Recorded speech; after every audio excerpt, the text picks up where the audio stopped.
So, students, today we will discuss about the part of elasticity. First of all, we have to know what is the elasticity. So, we already know with the application of the force, the body will response with respect to the force in a two way. Either the body will change its position and or the body changes shape. So, whenever the body changes its shape, that part belongs to the part of elasticity, the behavior of the phenomena that which the body changes its shape due to the external applied force, and after changing its original shape it actually tends to regain its original shape. So the force which actually active externally on the body is called the deforming force, and due to that particular deforming force the body initially changes its shape and then again regain its shape after the deforming force is overcome. So this phenomena of regaining the shape of the body after the withdrawing of the deforming force is termed as this part, which is called elasticity, and that part belongs to the chapter named the mechanical properties of solid. Now if we actually configure a particular body like that,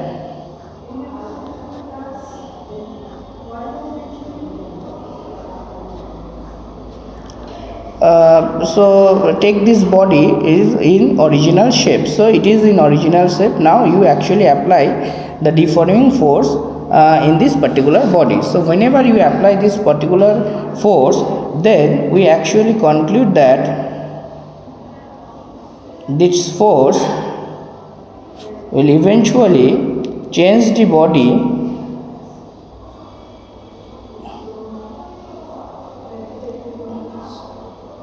like that way. So this is the deformation which actually takes place in the dimension of the body. So this change with the effect of this deforming force, the change in shape or change in the dimension of the body with the application of the deforming force is termed as strain. So we can actually call strain equal to change in shape or change in dimension of a body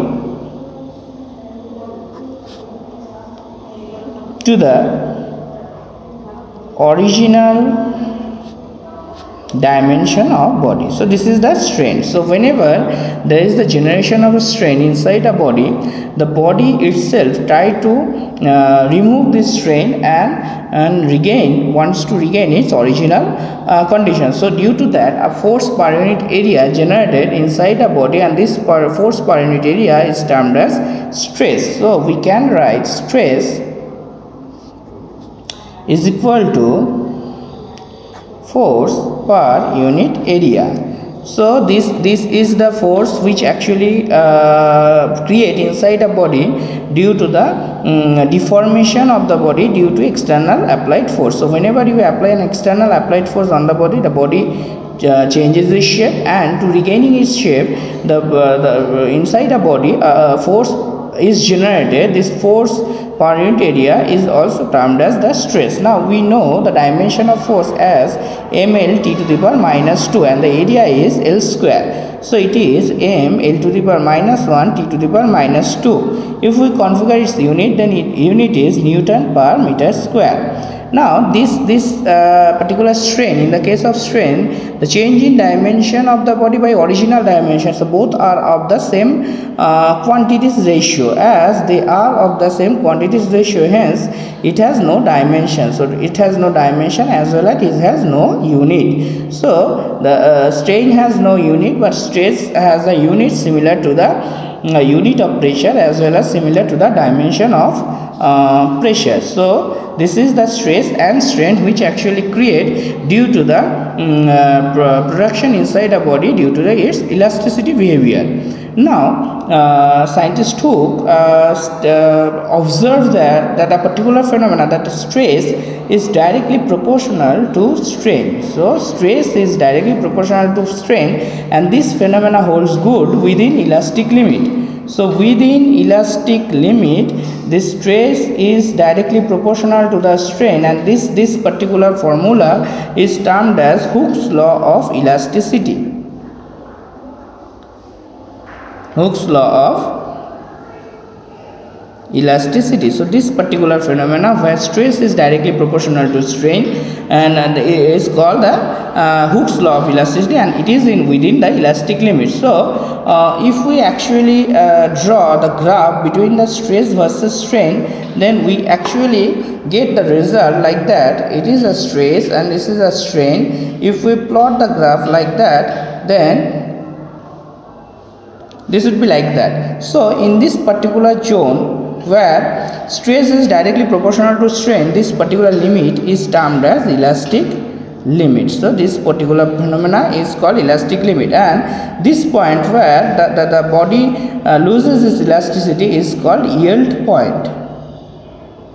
And after that yield point, there are certain zone in which the body acquires the plastic behavior. So it is called plastic region. And then the stress is totally independent of strain, or the strain is totally independent of stress. So this part belongs to the part which is called breaking stress. So these are the particular part where we actually see the stress versus strain curve and explain this whole thing. Now within elastic limit, stress by strain, this part is actually called modulus of elasticity. This part is called modulus of elasticity. Now there are different kind of modulus of elasticity.